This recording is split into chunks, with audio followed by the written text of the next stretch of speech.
Hey, what's up, guys? This is Anthony. I'm here with Corey, and we just wrapped up the second episode of the First Equity Funding Real Estate Podcast.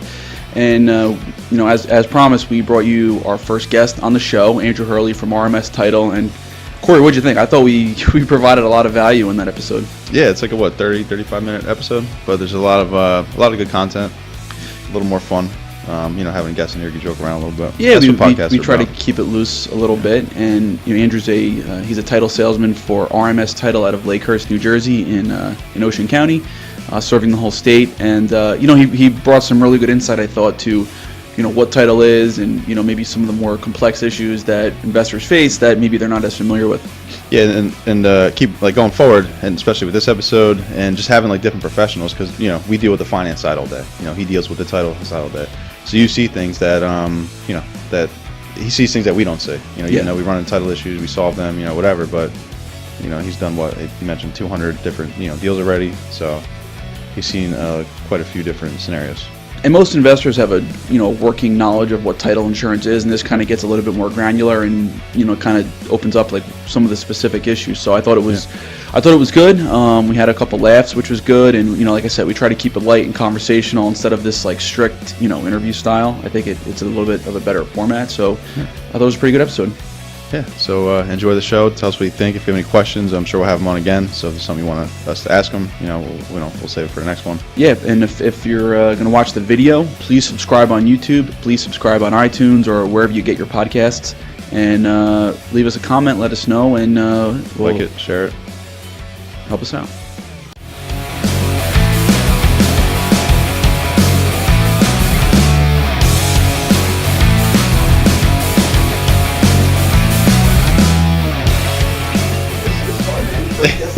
Oh, is it really? Oh, yeah. Man, I'm honored, man. You are. Oh, man.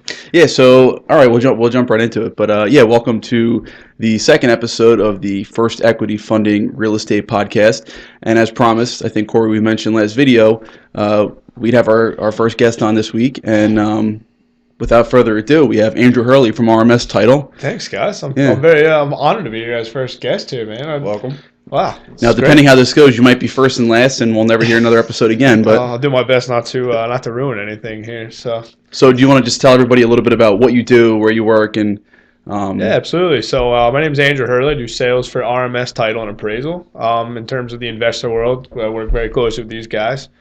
Great hard money lender throughout that I deal with throughout the state, but I know you guys are nationwide. So on a day-to-day basis, I'm on the road, in the office, depending upon what's going on for the daily activities. But my main job is to try to solicit title throughout the state, from the retail side to the investor world. So we do a lot of events, and we'll be down at the NBA as well. So yeah, depending on when you're listening to this, if we can get it out in time, the NBA conference is the Mortgage Bankers Association, their annual conference down in Atlantic City. So we'll be down there on Wednesday, the 28th? Which is tomorrow, but I think the convention is from today up until Friday, Saturday? Tonight actually is I think they do the commercial setup tonight, and then tomorrow is the floor. I believe Thursday, I think Thursday they have some classes or thing on in the afternoon, up to the afternoon. But so there's a bunch of stuff going on. Yeah, so it's all weekend. Which by the way, if you're wanting to get into real estate investing, Atlantic City is always, there's 6 a year that are pretty good. Probably. There's a couple between really good ones. Between multifamily, between the realtors, between the Mortgage Bankers Association, some of the builder shows are down in Atlantic City. No matter what aspect of real estate you're in, there's probably a convention down there that's relevant. And it's a great way to meet some professionals to start building your team. Yeah, so definitely. And it's a wide array of professionals too. So you're going to be able to put your team together, whether you're an investor or a realtor, a new realtor, the triple play. I think they had 750 vendors at it this year. It's in December. I think it was December 4th or the 7th.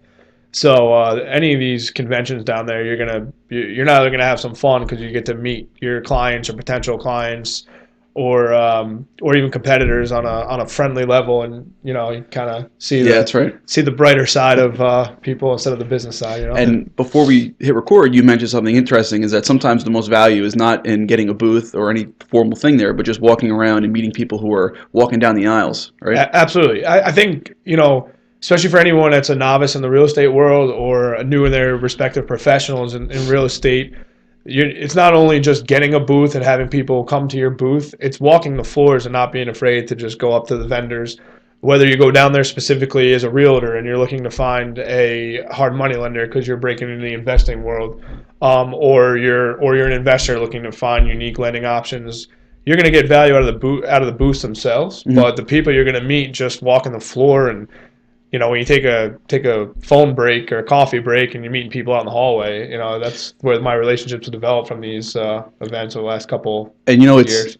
Everybody has these weird stories, and it's always like, that's always how it happens, right? The person you meet, in the bathroom or something like that when you're washing your hands is the guy who ended up having a deal and you guys ended up working together or something. So my first deal I closed here was relatively a bigger deal. Came from a private lender that I accidentally talked to.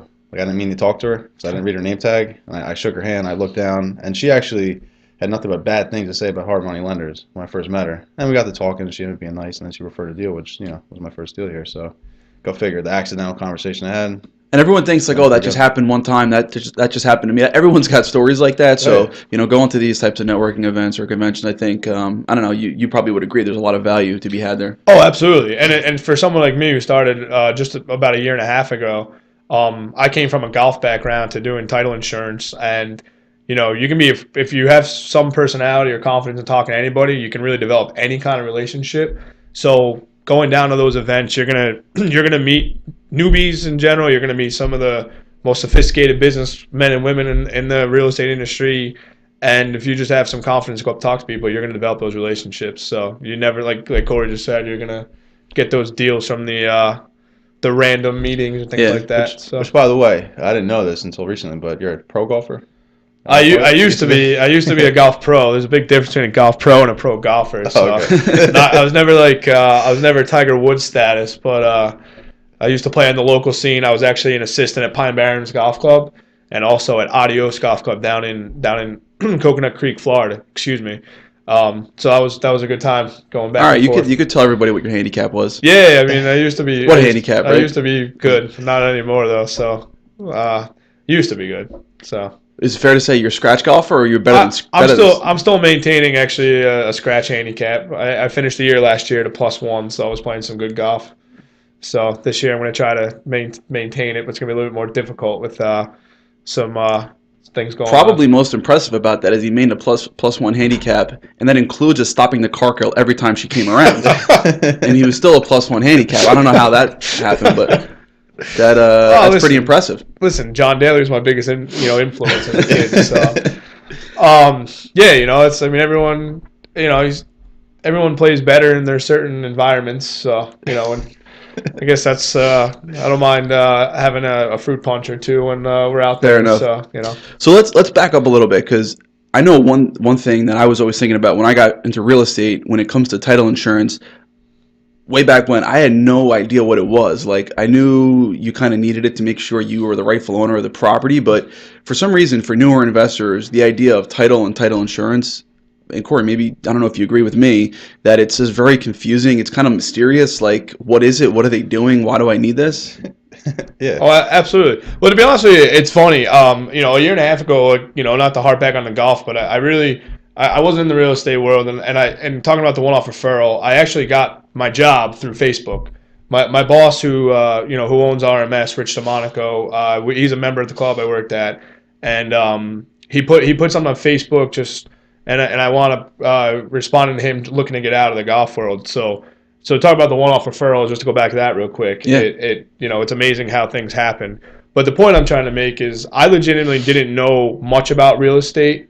I didn't know anything about title insurance that into the depth that I know now from dealing with every facet of the real estate world. The easiest way to simplify title insurance is that a title insurance company is insuring not the future of the property, such as a homeowner's policy would do, any property casualty company would do.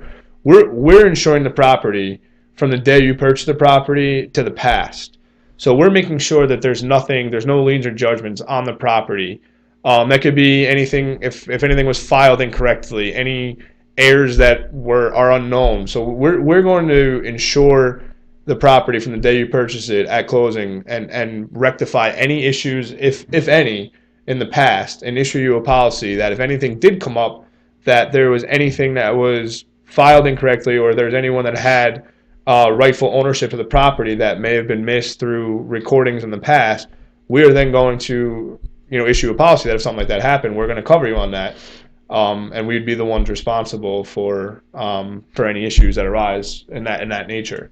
Now, being that we typically work with investors and investment properties, and a lot of these properties are in bad condition or they just change hands more times, it seems like. Do you find that working with investors, there's a lot more title issues typically than maybe maybe a 20-year-old single-family home that only had one owner? Absolutely, because when you're talking about investors, obviously you're trying to get your property at the cheapest point possible and at the highest ARV and make your most amount of money.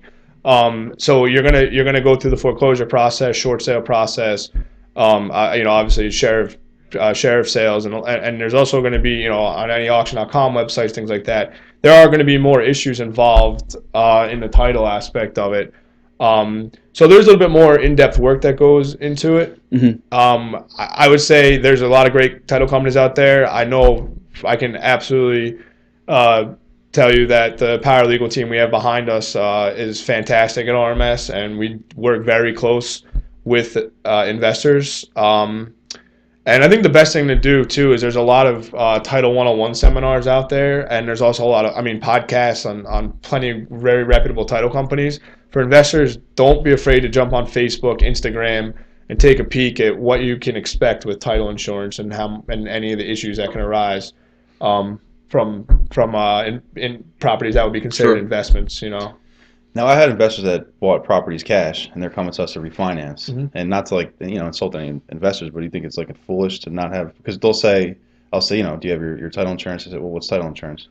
Absolutely, you definitely don't want to. You want to have a title policy once you make the purchase. No matter if you purchase in cash, use hard money, any kind of loan, you definitely want to have a title insurance policy when you purchase the property. Because if you don't, and something arises in that minimal time that they come back to you to refinance, they're going to be the ones individually on the hook as opposed to the title company.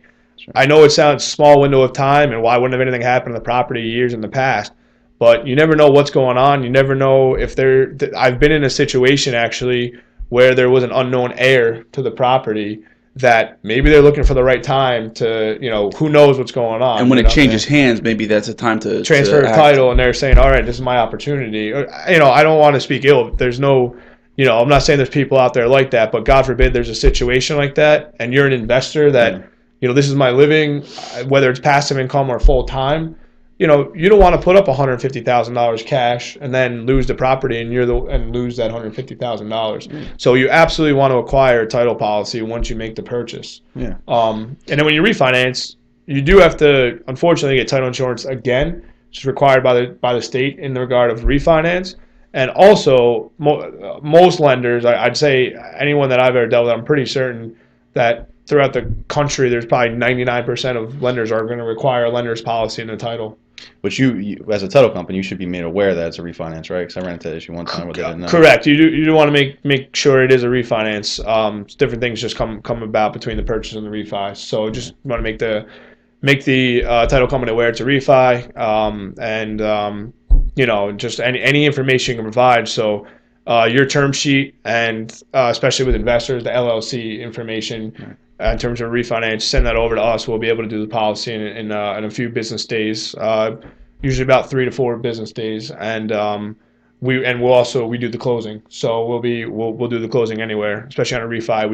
We can travel anywhere. And Andrew loves to drive, so if you're working with Andrew, make sure you send him to Sussex County, New Jersey, or great. Cape May, or both in the same day. I've done it before, so listen, anything to help out you two guys, I'm in. So anything I can add value to, but yes, that's the other thing too that I do as well. I should have mentioned before is that especially with investors, where you want to try to develop your relationship, just like you guys are trying to do multiple deals with investors on a yearly basis that are going to produce multiple deals. I try to be out at the closings as much as I can so that I can at least be around there. Because if I'm not there, there's always going to be another title company around the corner. Sure. So one thing I found that's really interesting is in the hard money space, these deals are compressed from what might normally be a 90-day time frame, right, for a conventional purchase down to like 3 weeks sometimes, or 2 weeks, or whatever the case is. And obviously we have to do things much faster, and so we rely on our partners, like our title agents, to do things faster. And it's amazing that once you work with somebody who's reputable and somebody who kind of understands hard money and somebody who understands investment loans and working with investors, when we have an experienced borrower, an experienced lender, experienced title company, how smooth the process can actually be, even though we're doing everything in 10 days or 14 days or whatever the case is. Yeah, which actually I might have an investor, for you. Obviously I refer in my follow-up email, my email to send them what we need and everything to you. But he's actually on his, I think, a second or third title company, because both, they're just not familiar with investors. So they're familiar with doing the whole 60-day, 90-day process, not the fast 2 weeks, and it's just, Can you speak to that a little bit? Like, are some title companies better for like a first-time home buyer, and they just what are they missing that makes them not great to work with for an investor who needs to go quick? Well, the one thing too is when you're an investor, you're just trying to make sure there's free and clear title. You need to have an experienced paralegal team behind in the back office. Yeah. That their faces might not be out there, but they are literally the glue behind the company. I feel like our team, we call it our ladies behind the scenes right now, are literally the best, from the examination to the paralegal to the closing.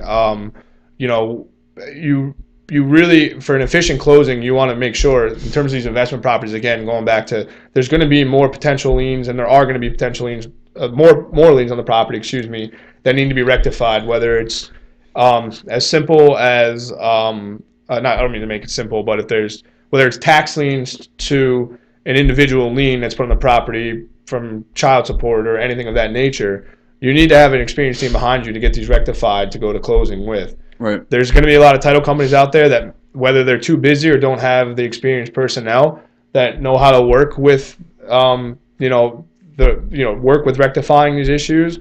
The retail side of title insurance is a little bit more smooth. We require the lender's information, the attorney's information, and the contract. And it's not as simple as 1, 2, 3, because you are making sure the property's free and clear. Right. But again, back to the investor world, you're talking about trying to find these beat down old properties that may not have had taxes paid on them for years, and that's why there's need some experience behind the closing team.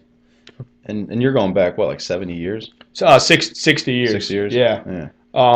And to be honest with you, just to kind of touch on these points, is that the best thing an investor can do is do as much preliminary work as possible to make sure that they're not getting themselves into an investment that there's so much involved in. It's gonna, that they're gonna want to get out of the deal as fast as possible. So, making sure that you do as much due diligence on the property as you can before actually, in your due diligence period. Make sure as an investor that, whether it's maybe even doing a preliminary search with the title company or using outlets on county searches to verify information on the property. Go into the property, trying to check it out from as legal of a standpoint as you can, just looking at it from the street or whatever it may be. Right. Just the due diligence factor is very important. Disclaimer. On the street. On the street, yeah. Don't go knocking on. No, I'm just kidding. So one thing that we lend on a lot is people who are buying properties at sheriff sales. Mm-hmm. Typically, that can be a nightmare for title, if I'm not mistaken. Do you do that sort of thing? Can you work with people who are buying at sheriff sale? How does that work? Yeah, absolutely. So the one thing at sheriff sale is on the foreclosure process, one thing that does delay the actual binder being out to the investors or the attorney or the lender is a chancery abstract needs to be done.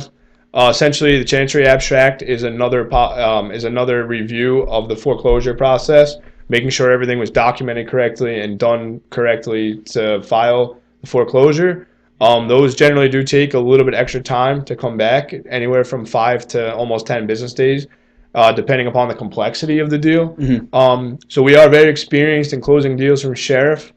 We have a couple of sheriff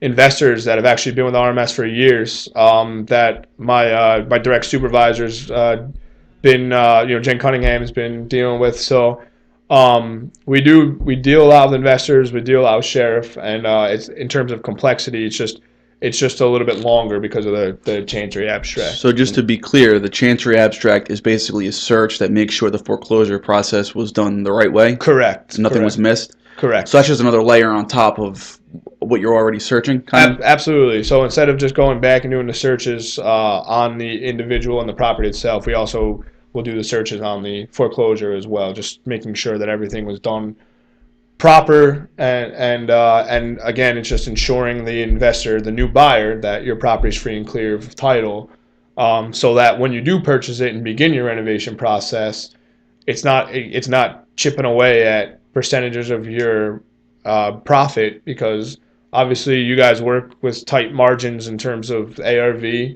compared to the rental costs, and anything that comes in miscellaneously is going to affect the value right off the bottom line, right off the bottom line. So so that's the main thing, is just the time, is just making sure that the binder's done correct, and just making sure that you allow yourself a little bit of time to get the chancery back. Right. And you actually, the title company actually physically goes down to the sheriff's office with the check with the 80% balance that we wired to title, and you actually go down there physically.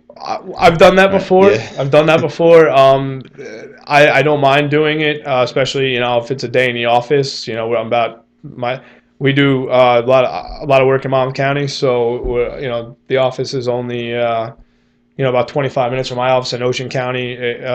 Courthouse Toms River is about 10, so I don't mind when the investors pay their 20% at the deal itself, and we get everything taken care of, and you guys, First Equity, is funding the rest of the acquisition. We'll get the we'll get the wire, and then we'll get it to the courthouse In hand, right? accordingly. So in this right hand, usually right hand, right there. There you go. Hand it over. Never washes it. that's the money.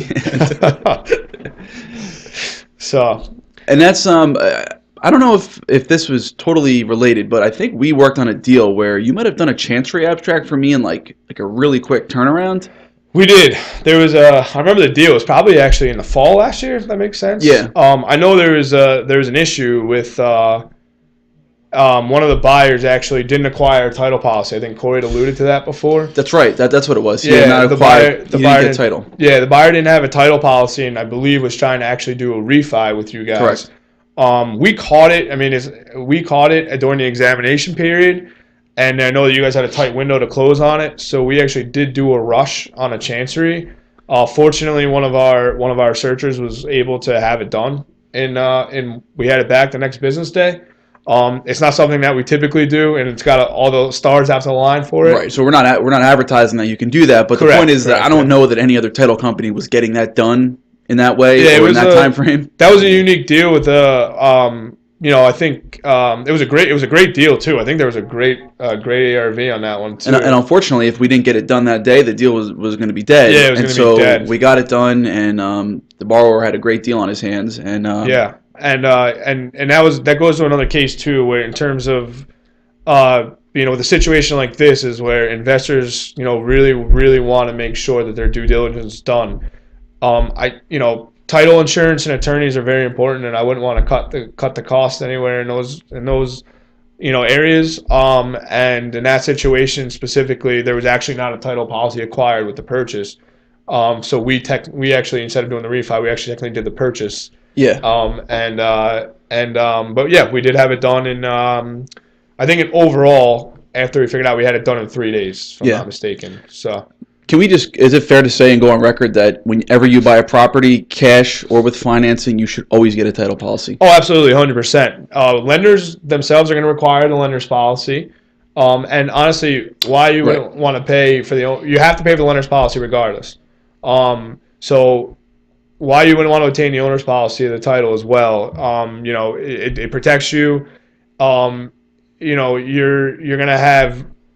If your title company insures the property, it's another set of eyes that make sure that the property is worth your time and value, and it also is protecting you from any issues that may arise. So, no doubt, it's definitely a necessity. Yeah, and it costs what? Like a general rule of thumb is like 1% of the property value. Or? Yeah, I mean it's good if you're doing a quick budgeting on it. That I would never say use that as etched in stone. Right. What I would do though, honestly, is if you go to our website, actually, rmsta.com, we actually have a title calculator on there. It breaks down all the costs that are involved with your title policy, all the fees associated with it, the recording fees after, between your mortgage and deed that when we're done. So it has a full breakdown of the full policy, and it's as simple as literally just putting in the sale price, the mortgage amount, and if there's a previous mortgage amount on the property, so that we're paying, that we're going to pay off with that. One thing that's really good to know is that unlike lending, where we can earn business both on service, which I think we do a great job on, and also the product itself, because we can adjust terms and things like that and be as competitive as possible. Title, which I learned from you, a few months back, is it's pretty heavily regulated. So generally speaking, the price isn't going to vary too much depending on where you go. So really what you're shopping is who's going to get this done for you, who's going to work quickly, who's going to be responsive. And that's like the biggest difference, because I could tell you, just in our position, Corey, we work with so many different title companies that it's night and day between the good ones and the bad ones. And some bad ones can kill deals, and good ones make deals that maybe we're going to die otherwise. So. Oh, absolutely. Excuse me. In terms of killing deals, though, some good title companies might kill deals too, though, making sure that we're protecting. In a good way. Yeah, in a good way. Absolutely, in a good way. So. Oh, and I was going to say, like, even if it was 1.5% of the property value, man, that's some worst case scenario. That's protecting you from losing that property. Well, absolutely. And the one thing too is that it is state regulated. So the main thing for a title insurance company is that if you develop the relationship, you trust them, they appreciate you as a valued client. That's the relationship you're looking for in title, because again, everything is regulated by the DOBI, the Department of Banking and Insurance. So we're not cutting deals on premium. There's no discounts on title insurance. It's all relationship based and trust. So if you are an experienced investor, or a novice investor, I should say too, you want to develop that trust factor with a company that knows they're going to get your deal to the closing table, as well as a lender. And the investor needs to start the process, the lender and the title company from there, and the attorney. The four all need to be a cohesive unit. And when you have that relationship with those three respective occupations from the investor standpoint, you've set your team, and you should stick with that team. And if you don't have that relationship with any one of those three, I think you really need to make sure you can get that reliable lender or title company. So and attorney, and you don't want to just pick any attorney either, because you want to make sure that they are real estate based and also are familiar with the investment side. So what you just said is key, real estate based. Absolutely. Yeah. I'm doing a deal as we speak, and the seller that I'm buying the property from is using a divorce attorney.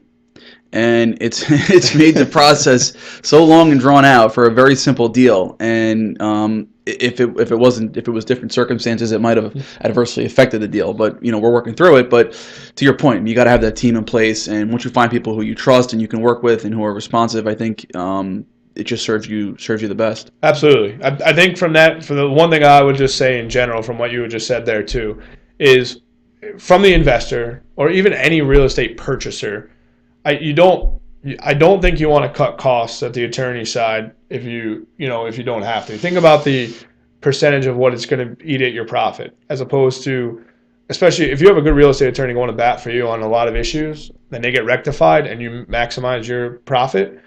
You're talking about spending $1,000 for someone that's going to make you that much more. So weighing your opportunity costs with attorneys and good title companies and good lenders is it's invaluable to the process. Right. If you want to save some money, maybe you do quartz versus granite versus formica. You're not doing it on attorneys and title companies. Exactly. You know what I mean? You don't want to do that. And honestly, it's just like, and from the lending aspect of any company, whether it's conventional or hard money, that you're trying to find the best rate.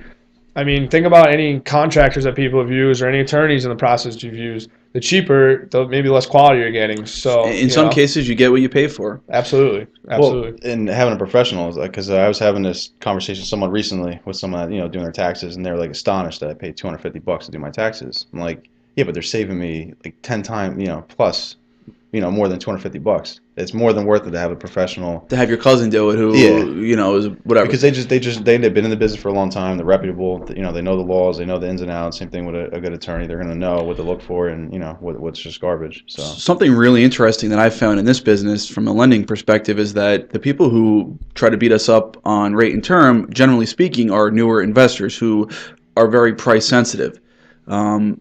obviously every deal we do with somebody, we get more aggressive with leverage, with rate, with points, and all that sort of thing. But the experienced investors who we've done 10, 15 deals with, it's already baked into their numbers. They know what the cost of their financing is. They know what title's going to cost and attorneys are going to cost, and they have their numbers done.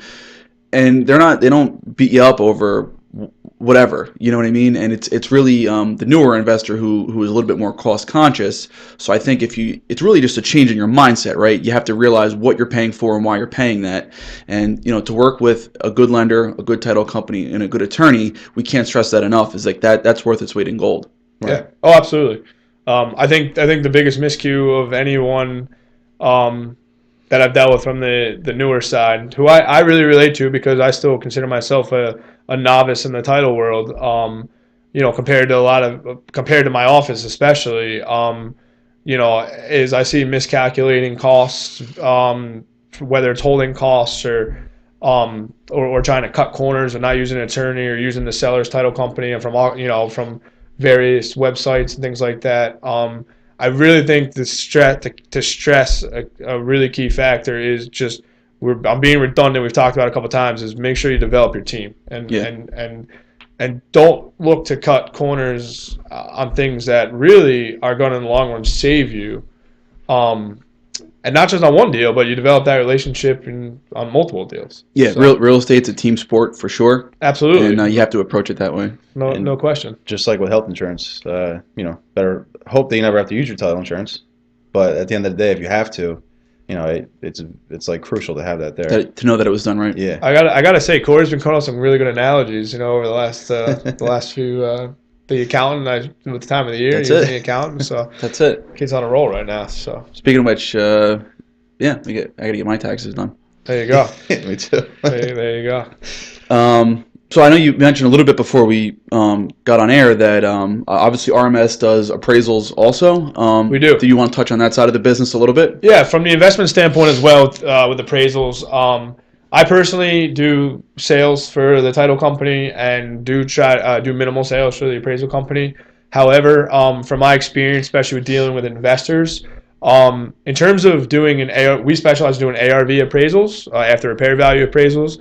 The main thing to be prepared for when our appraiser comes in for the inspection is just you really got to have a good scope of work.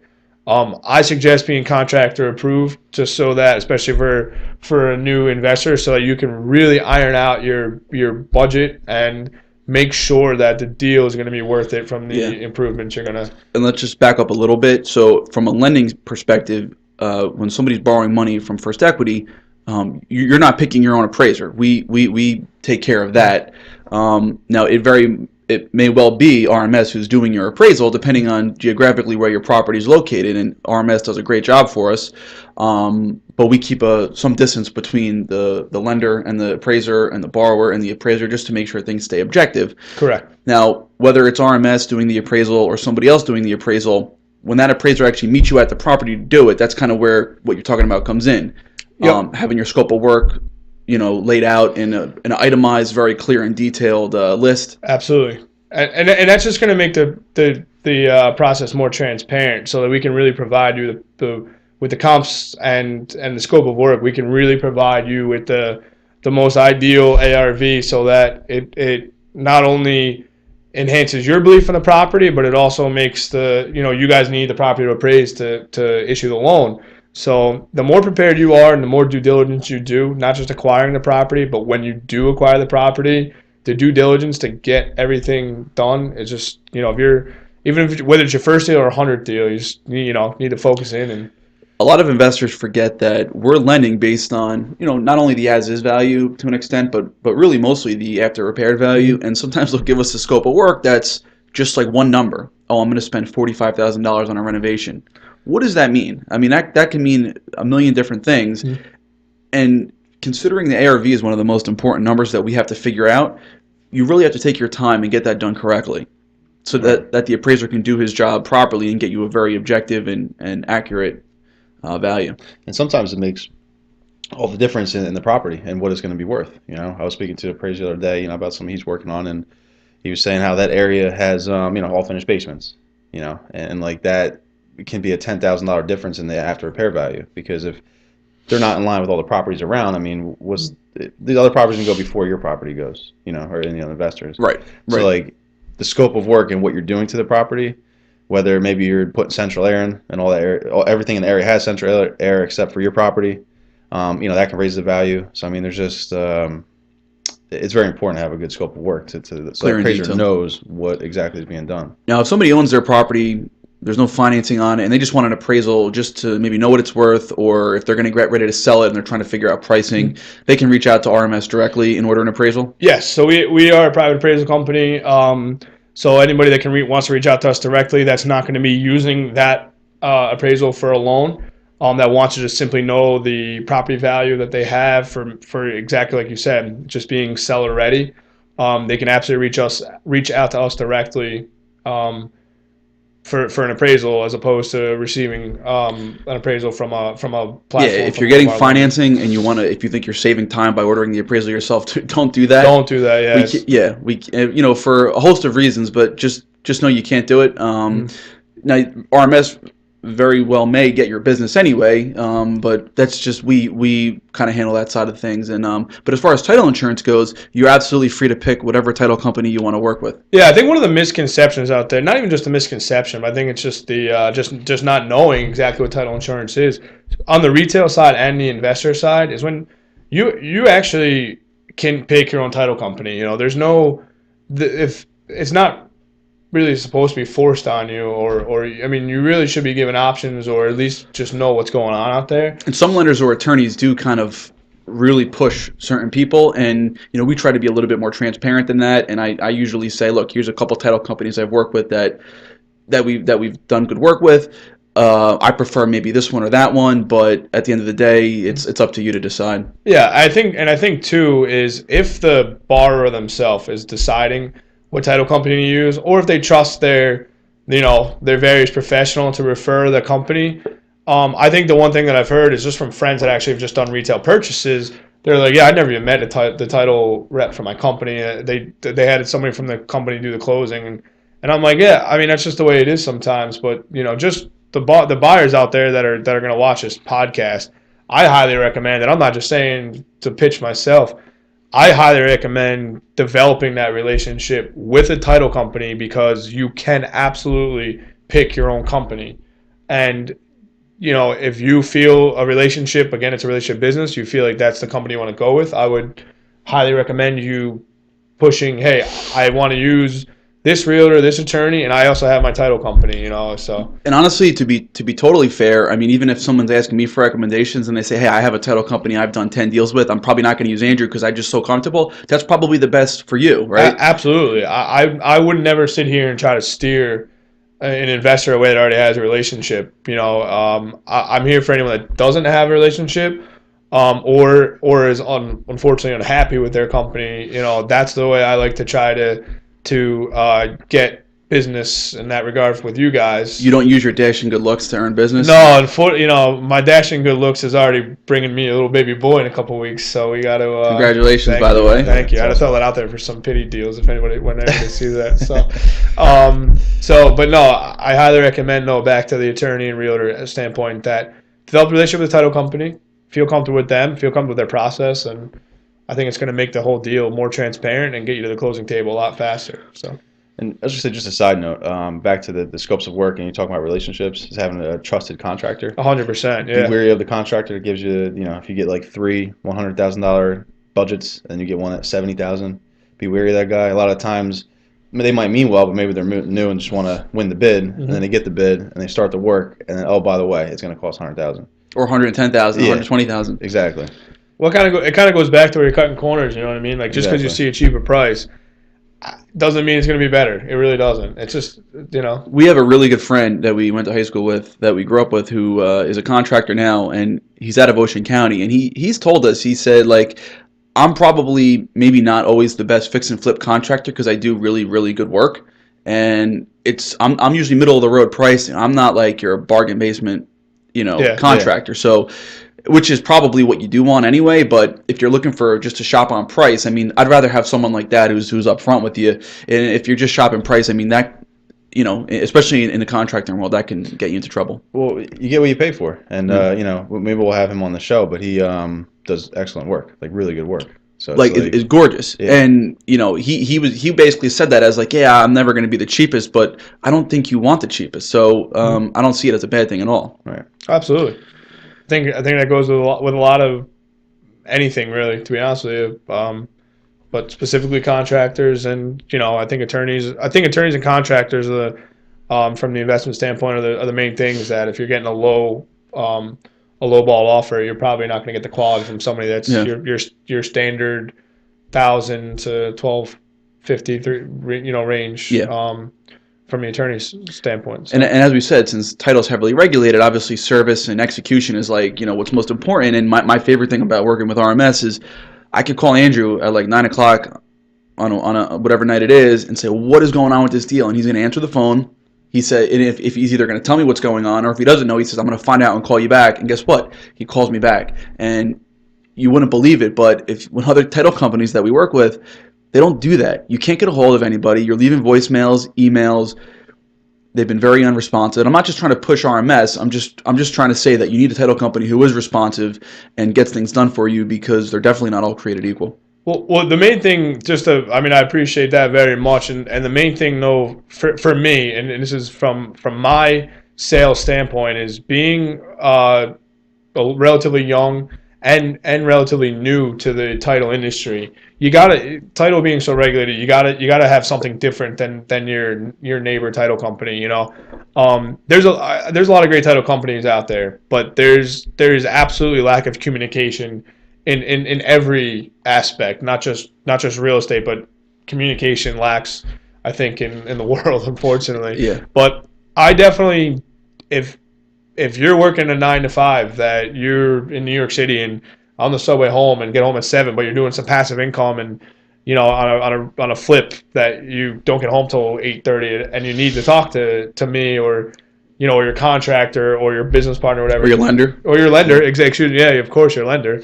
You got to be available at that hour, or at least you got to, not just necessarily a phone call, because they might be coming home from work, but you might be out to dinner, or maybe you're crashing early or whatever. You got to be, just maybe a quick text or something that, hey, listen, I'll give you a call like 7 o'clock in the morning tomorrow, or I'll touch base at 9:15 when I get in the office at 9 and try to look at the issues. So communication is key. I think for me, being new to the industry and young, I had to really set myself apart from some of the established title reps in the area, and I think the fact that I'm available 24/7, that goes a long way. Absolutely, and I know you guys are too. I mean, I think we've communicated both ways at that hour of the night. So. And don't sell yourself short. I mean, obviously you've done probably hundreds of deals at this point, right? Yeah, I mean things, absolutely. Between the retail and investor side, probably right on, 150 deals, 200 deals around. So, I'm starting to get my feet under me a little bit. Got a great client base. I mean, you guys are a value client for sure, obviously. And, I think the fact that we have called each other at 9 o'clock, it shows the value we have for each other. So, and, not just make you guys special. I'll do it for anybody, but no, I'm just kidding. But no, you have to make yourself available, and it's a service industry. And whether you like it or not, I mean, real estate's a 24/7 business. I mean, absolutely, within reason. I mean, taking calls at midnight. I'll take it. That's the fun of it. Yeah.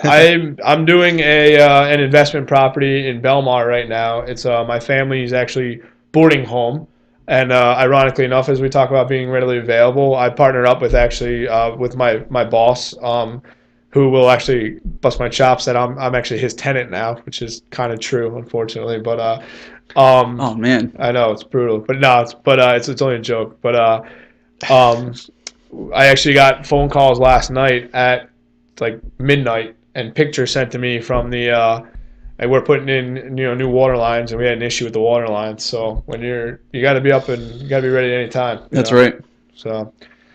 But yeah, it's absolutely a service industry, and you got it. Communication is the number one priority to, maintain relationships in the service industry. So if you want to add something? Well, no, I was going to say, do you want to plug in how they can reach you? I mean, we'll have it in the video. Man, Corey, we're on the same page today. Oh, we are LinkedIn. You guys are the best, man. So yeah, so my cell phone's always available, whether it's title or appraisal. Give me a call, 732-233-9466. Email is andrew@rmsta.com. Our website's rmsta.com. We have a great website that we revamped over the last couple of months. The title calculator, I think, is our coolest part on there. It's very simple, and you can really, from budgeting perspectives, you can absolutely get a good idea of what you're going to be budgeting for title. We're going to link all that stuff in the show notes for this page. It'll be floating probably right here. Yeah, I like right here. In the video? Yeah.